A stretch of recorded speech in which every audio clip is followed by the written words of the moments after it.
Knowing Roger Federer, he probably could do it. Anyway, he's a very good tennis player, but he may not make a Premiership football player. Now, Michael showed you the plans for the barn this morning, okay? But while Jackie and I and Malcolm had dinner last night, we decided on a real plan for West End Impact. So while they're going to get on with the barn, this is what we're going to do with West End Impact, okay? I think that would be really good. Who votes for that? Excellent. So who thinks that we could fulfill the call of West End Impact to bring hope to the community and to develop fully devoted followers of Christ on this island?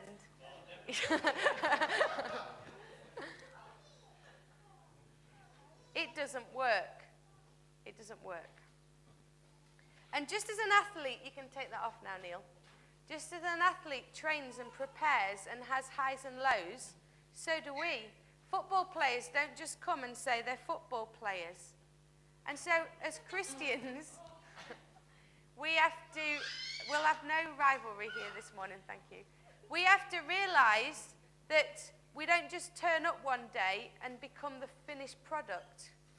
We don't just come, we're all on a journey. You don't just wake up one morning and it's all over. There's brilliant days and there is very, very difficult days. But we live in a society that says different. We live in a society that says now. Everything happens now.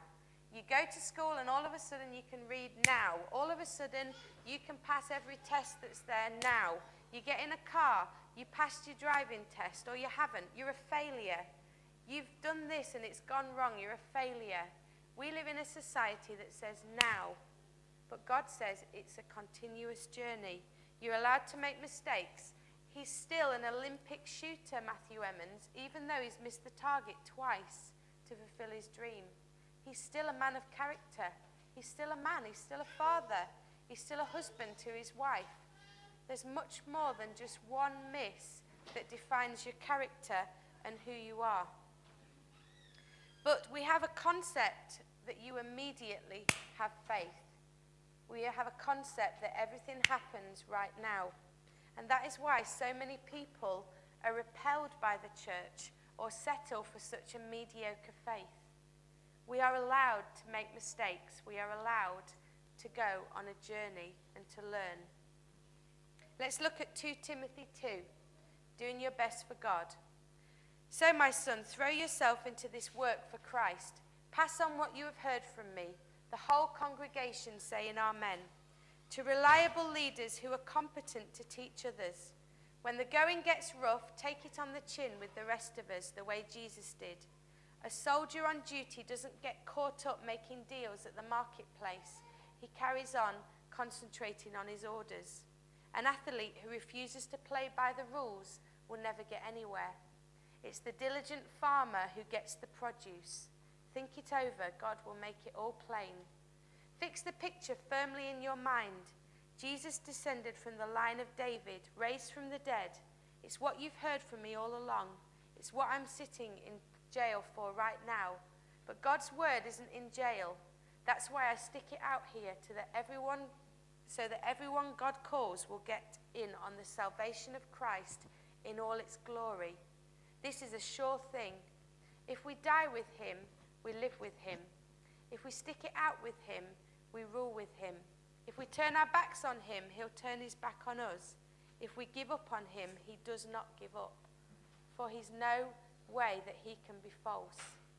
In the same way that we have highs and lows and athletes have twists and turns and everything happens, that's what happens in faith.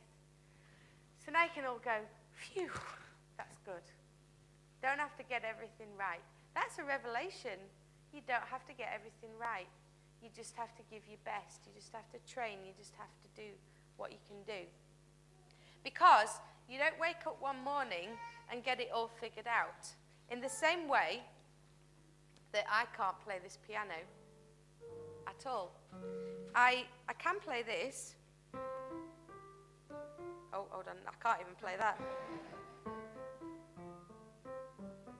There you go. How impressive was that? Jono, just Come here a minute. Now, see, we never said church was a spectator sport. Now, you have a little play about on there, Mr. Peatman. I haven't been warned about this. You did say that you'd be a volunteer.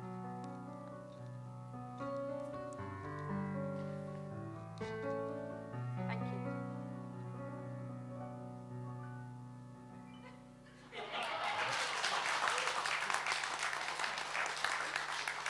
Now, how long did it take you to play like that? But how many years have you been playing the piano? 9 years, you see. You don't just wake up one morning and learn to play the piano. So in 9 years, I may have progressed from chopsticks to old MacDonald had a farm. You never know. But the fact is that we don't just wake up and suddenly have all the knowledge and know how to do something. Now, I could wake up this morning and decide I'm going to be a Premiership football player. Everybody's laughing. Thank you very much. You have such confidence in me. Now, I know that that wouldn't work. The first reason is I have absolutely no passion at all for football. I've tried to get it. When I was young and dating, I was taken to football matches. I don't get it. I don't really like to watch it. I'll occasionally watch England, but I'm not really that bothered, okay? So that's the first reason why I couldn't be a Premiership football player. The second reason is that I'm totally unfit. There's no lying about it. If I run more than 20 yards, I can't breathe, okay? And at the parents' obstacle course this week, I couldn't even hit a football from that distance into a big, great goal. The other thing is that I don't really understand it, and I have absolutely no inclination to learn. Nothing gives me any inspiration to want to go and play football.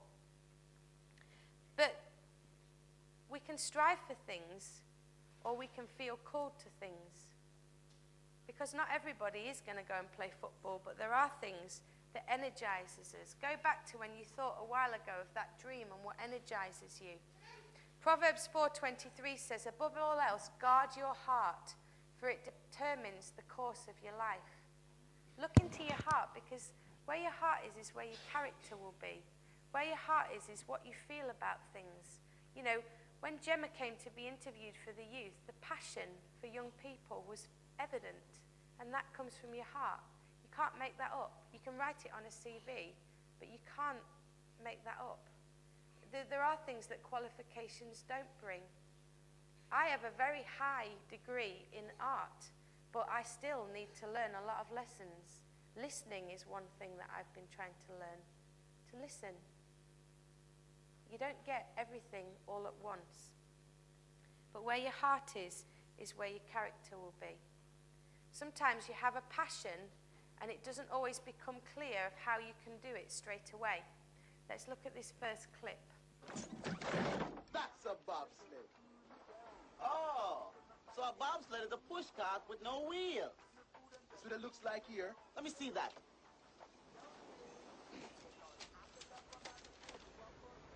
All right, the key elements for a successful sled team are a steady driver and 3 strong runners to push off down the ice. Ice? Ice? And it's kind of a winter sport, you know. You mean winter as in ice? Baby? You mean winter as in igloos and Eskimos and penguins and ice? Possibly. See you. Sometimes it doesn't look that clear, and if there's not the things there that you require, it's easy just to say, see ya, there's no ice. But God gives and he equips. People don't just automatically be good at sport. When Roger Federer hits that ball across at Wimbledon and it looks so easy on the telly, I would bet that it actually isn't that easy. Although it's very easy for me to pick fault when they're not winning, especially Andy Murray, which I've had to face a lot. But it's not just the whole team it's a sacrifice for. It's not just the one athlete, it's the whole team. These things take sacrifice. They take hard work and effort. And if you just say, bye, see ya, if we'd have said that about the call centre, we'd have never been there. Because there was many times when we said, do you know what, I'm packing off. You know, I was actually moving stuff out. And Tracy's going, no, I think we're still going to get it. And I'm moving things out while, you know, because sometimes things look impossible.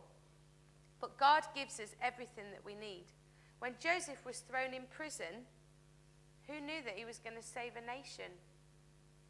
When the Israelites got to the Red Sea, which one of them do you think thought in their head, it's all right, boys, it doesn't matter that the Egyptian army are after us because some bloke's going to put a stick in the water and then everything's going to be okay. Who knew? But it takes training. Don't limit your dreams on your circumstances. What would you do if money and time were no object? Think about that dream and that passion that you thought about earlier. And just think, what would you do if money and time were no object? Just listen to this. Make a radical change in your lifestyle and begin to boldly do things which you may previously never have thought of doing or been too hesitant to attempt. So many people live within unhappy circumstances and yet will not take the initiative to change their situation because they are conditioned to a life of security, conformity, and conservation, all of which may appear to give one peace of mind, but in reality nothing is more damaging to the adventurous spirit within a person than a secure future. The very base core of a person's living spirit is his passion for adventure. The joy of life comes from our encounters with new experiences, and hence there is no greater joy than to have an endlessly changing horizon, for each day to have a new and different sun. If you want to get more out of life, you must lose your inclination for monotonous security and adopt a helter-skelter style of life that will at first appear to you to be crazy, but once you become accustomed to such a life, you will see its full meaning and its incredible beauty. Let's watch the next clip when they've overcome the ice problem. Winning a bobsled race is about one thing, the push start. Now I know you dainty little track stars think you're fast. Well, let's see how fast you are when you push a 600-pound sled. Now, a respectable start time is 5.7 seconds. If you speed demons can't whip off an even 6 flat, then you have a better chance of becoming a barbershop quartet.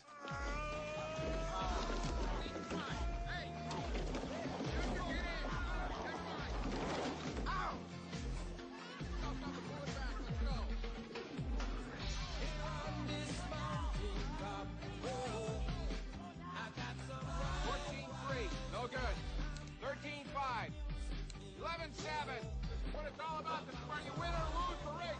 Right here in the push start. This is where you're going to practice. Right here in the Volkswagen. You're going to practice. Go. Quit falling down. Come on, hustle. Catch up with them. There you go. Shoot. No. Do it again. Stop, Therese. Stop, wait for me. Race. Hey, kid. Stop, slow down. Great. Very good. Try it again. If I've said it once, I've said it 46 times. Cold weather endurance is vital to building a successful sled team. Cold enough?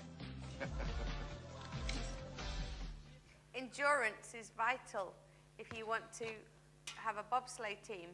If you live in Jamaica, you may have to be creative to practice cold weather endurance. But practice. There's no point practicing goals solo, because if you get a goal and you're not me, you can probably kick the football in every single time. You need to practice as a team, because if you have a goalkeeper, it makes it more difficult, unless he's an English goalkeeper, and then you're fairly fair game.